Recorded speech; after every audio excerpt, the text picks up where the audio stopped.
I wake up with a pounding headache and a dry, sticky tongue. Rolling over, I'm confronted with an unpleasant odor. Oof! My sheets are way past due for a wash. Flashes of last night's bachelorette party peek through the curtain of fog draped over my brain.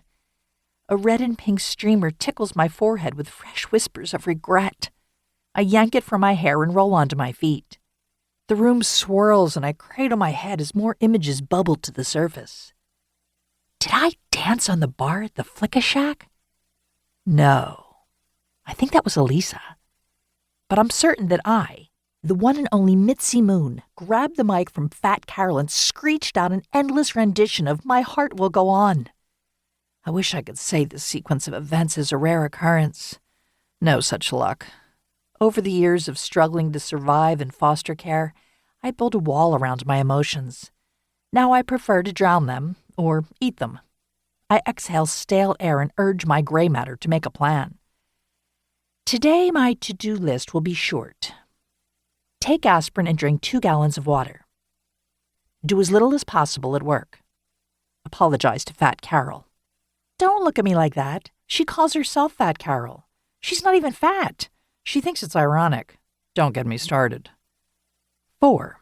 Wish that I could afford to call in sick, collapse onto my sofa, and binge-watch anything. As the hydration seeps into my cells, a few more choice moments float up from the murky depths. I should probably head over to the free clinic and get a Z-Pack to ward off whatever slimy creatures crawled out of Shady Ben's mouth and onto my tongue while I was licking his tonsils. By the way, welcome to my life. This is it.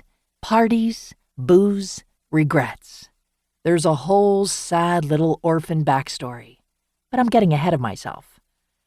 I could also thrill you with tales of my amazing career at the coffee shop du jour, but I don't think you can handle that much excitement in one day. Yes, I need to get a life, or at least start crowdfunding for one. Knock, knock, knock. Insistent, but not threatening. It's probably Jennifer stopping by on her morning run to fill me in on the dirty details of my nocturnal escapades.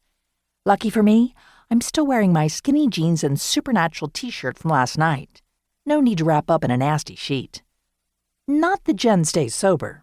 She just has relentless Insta. Hooray! Because there's nothing quite as wonderful as a public online portal cataloging the breadth of my poor judgment. Stepping over more than one insect carcass, I make my way toward the pounding assault on my aching head. Before the door opens completely, I hit her with the zinger.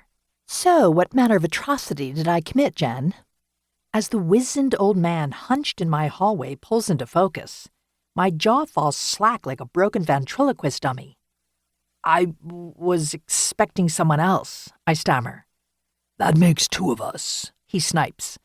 His bulbous nose twitches and he harumphs into his thick gray mustache with what I assume is disdain. Ouch!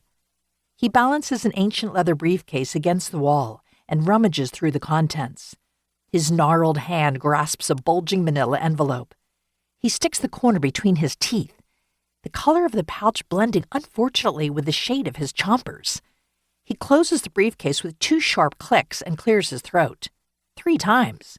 His saggy cheeks flap unceremoniously. I'm looking for Mizithra Achilois Moon. A gust of pipe smoke and denture cream wafts toward me on the tail of his inquest. I stare in surprise, flavored with a pinch of gut-churning horror.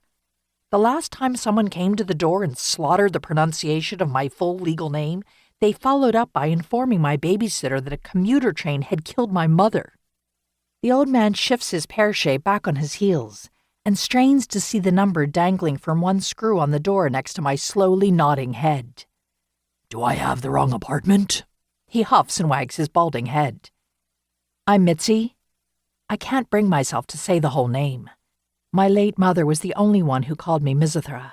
It happens to be the name of a Greek cheese, and also the thing that brought her and my since-vanished father together 22 years ago.